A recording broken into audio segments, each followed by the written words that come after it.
ಭಯಂಕರ ಬಿಸಿಲು, ಎಲ್ನಿನೋ ಅಪಾಯ. ಪ್ರಿಯ ಸ್ನೇಹಿತರೆ, ನಾವು ಈಗ ಅನುಭವಿಸುತ್ತಿರುವುದು ಸಾಮಾನ್ಯ ಬಿಸಿಲು ಅಲ್ಲ.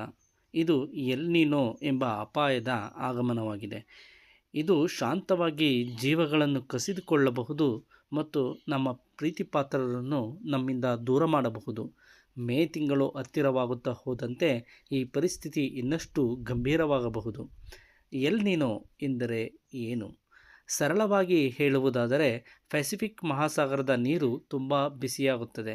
ಇದರಿಂದ ವಿಶ್ವದಾದ್ಯಂತ ಗಾಳಿಯ ಹರಿವು ಬದಲಾಗುತ್ತದೆ.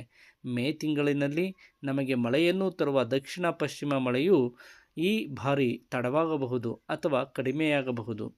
ಇದರಿಂದ ಮಳೆ ಬೀಳಬೇಕಾದ ಸಮಯದಲ್ಲಿ ತೀವ್ರ ಬಿಸಿಲು ಮಾತ್ರ ಕಾಣಬಹುದು. ಈ ಪರಿಸ್ಥಿತಿ ತುಂಬ ಅಪಾಯಕರ.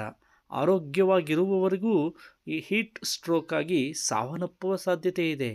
ಆದ್ದರಿಂದ ನಿಮ್ಮ ಜೀವ ಉಳಿಸಿಕೊಳ್ಳಲು ತಕ್ಷಣ ಈ ಕ್ರಮಗಳನ್ನು ಪಾಲಿಸಬೇಕು. ಬಾಯಾರಿಕೆಯಾಗುವವರೆಗೂ ಕಾಯಬೇಡಿ, ಅದು ಅಪಾಯಕರ. ಬಾಯಾರಿಕೆಯಾಗುವುದು ದೇಹ ಈಗಾಗಲೇ ನೀರಿಲ್ಲದೆ ಸ್ಥಿತಿಗೆ ಡಿಹೈಡ್ರೇಷನ್ ತಲುಪಿದೆ ಎಂಬ ಸೂಚನೆ. ಪ್ರತಿ ಗಂಟೆಗೆ ನೀರು ಕುಡಿಯಿರಿ. ಮಕ್ಕಳು ಮತ್ತು ವೃದ್ಧರು ನೀರು ಕುಡಿಯುತ್ತಿರುವುದನ್ನು ಖಚಿತಪಡಿಸಿಕೊಳ್ಳಿ. ಯಾವಾಗಲೂ ನಿಮ್ಮ ಜೊತೆ ನೀರಿನ ಬಾಟಲ್ ಇಟ್ಟುಕೊಳ್ಳಿ. ಅತ್ಯಂತ ಅಪಾಯಕರ ಸಮಯ ಬೆಳಗ್ಗೆ 11ರಿಂದ ಮಧ್ಯಾಹ್ನ 3ರವರೆಗೆ. ಈ ಸಮಯದಲ್ಲಿ ಸೂರ್ಯನ ಕಿರಣಗಳು ನೇರವಾಗಿ ದೇಹಕ್ಕೆ ತಾಗುತ್ತವೆ. ಸಾಧ್ಯವಾದಷ್ಟು ಮನೆಯೊಳಗೆ ಇರಿ. ಶಾಲೆಯ ಕ್ರೀಡಾ ಕಾರ್ಯಕ್ರಮಗಳ ಬಗ್ಗೆ ಎಚ್ಚರಿಕೆಯಿಂದ ಯೋಚಿಸಿ. ನಿಮ್ಮ ಮಗುವಿನ ಜೀವ ಯಾವುದೇ ಪದಕಕ್ಕಿಂತ ಅಮೂಲ್ಯ. ಕಪ್ಪು ಬಟ್ಟೆಗಳನ್ನು ತಪ್ಪಿಸಿ, ಅವು ಹೆಚ್ಚು ಬಿಸಿಯನ್ನು ಹೀರಿಕೊಳ್ಳುತ್ತವೆ. ಬಿಳಿ ಅಥವಾ ಗುಲಾಬಿ ಬಣ್ಣದ ಹಗುರವಾದ ಹತ್ತಿ ಬಟ್ಟೆಗಳನ್ನು ಧರಿಸಿ. ಹೀಟ್ ಸ್ಟ್ರೋಕ್ ಲಕ್ಷಣಗಳು: ತೀವ್ರ ತಲೆನೋವು, ಮೂರ್ಛೆ, ವಾಂತಿ, ಬೆವರು ಇಲ್ಲದೆ ಒಣಚರ್ಮ. ಈ ಲಕ್ಷಣಗಳು ಕಂಡುಬಂದರೆ ತಕ್ಷಣ ನೆರಳಿನ ಸ್ಥಳಕ್ಕೆ ಕರೆದೊಯ್ಯಿರಿ.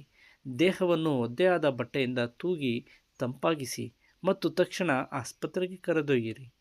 ಪ್ರಾಣಿಗಳನ್ನೂ ಮರೆಯಬೇಡಿ.